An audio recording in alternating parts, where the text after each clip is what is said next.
Franc répond aux accusations de dopage, 4 jours après sa victoire contre Ama Baldé. Franc, un des lutteurs les plus en vue du moment, a récemment adressé les rumeurs concernant un supposé recours au dopage, qui ont émergé après sa performance impressionnante lors de son dernier combat. Certains observateurs ont en effet trouvé son niveau d'énergie inhabituel, ce qui a alimenté des spéculations sur l'utilisation de substances interdites. Dans une interview avec la chaîne Lutte TV, Franc a fermement rejeté ces accusations, soulignant que son dynamisme et sa performance étaient entièrement naturels. Lors de l'entretien, Franc a tenu à clarifier les choses. Certains disent que je devais faire le test antidopage parce que j'étais super excité le jour du combat. Mais je leur réponds que je suis toujours comme ça, a-t-il affirmé, visiblement agacé par les insinuations. Le lutteur a également rappelé son parcours et sa longue expérience dans le milieu de la lutte, insistant sur le fait qu'il n'avait jamais eu besoin de substances artificielles pour maintenir son niveau d'énergie. Depuis mes débuts dans les combats de rue, bien avant les confrontations officielles, je me préparais déjà avec la même énergie, a ajouté Franc pour appuyer ses propos. Lambe, acculé par le ministère de l'Intérieur, le CNG officialise de nouvelles règles. Après la circulaire du ministre de l'Intérieur et de la Sécurité publique, le Comité national de gestion de la lutte, CNG, et les promoteurs ont tenu hier une réunion au siège de l'instance de la lutte. Ainsi, les acteurs du sport de chez nous ont pris une batterie de mesures pour éradiquer la violence, rapporte la nouvelle équipe du Comité national de gestion de la lutte veut éradiquer définitivement la violence.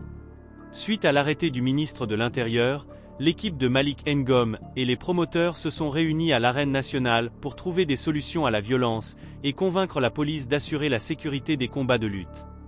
À l'issue de cette réunion, Moustapha Kandji, porte-parole du CNG, a annoncé une série de mesures prises pour endiguer le phénomène de la violence.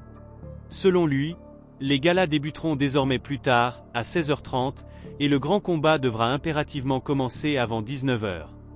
Cette mesure vise à mieux structurer le déroulement des événements et éviter les retards prolongés souvent observés dans l'arène, a-t-il déclaré dans la.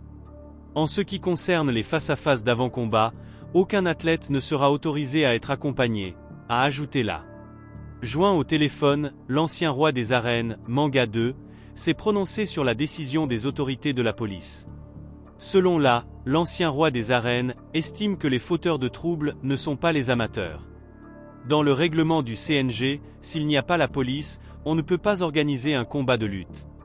Il faut également qu'on prenne des mesures parce que le sport doit se faire dans un esprit de fair-play.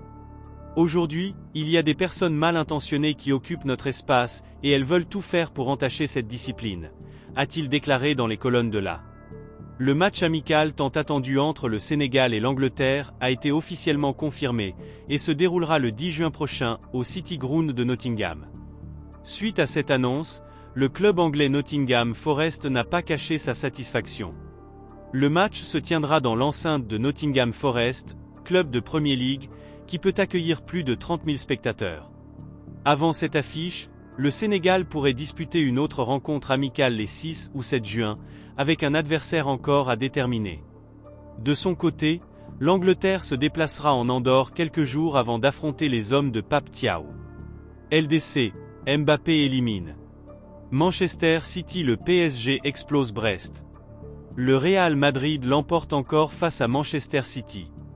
Après la victoire lors du match aller 3-2, les Merengues ont fini le travail à Bernabeu, en infligeant une correction aux Anglais. Kylian Mbappé à lui seul a éliminé Manchester City en marquant un triplé dans cette rencontre. L'attaquant français compte 4 buts contre les Citizens en 2 rencontres. Nico, le milieu de terrain des Citizens, a réduit la marque en toute fin de match.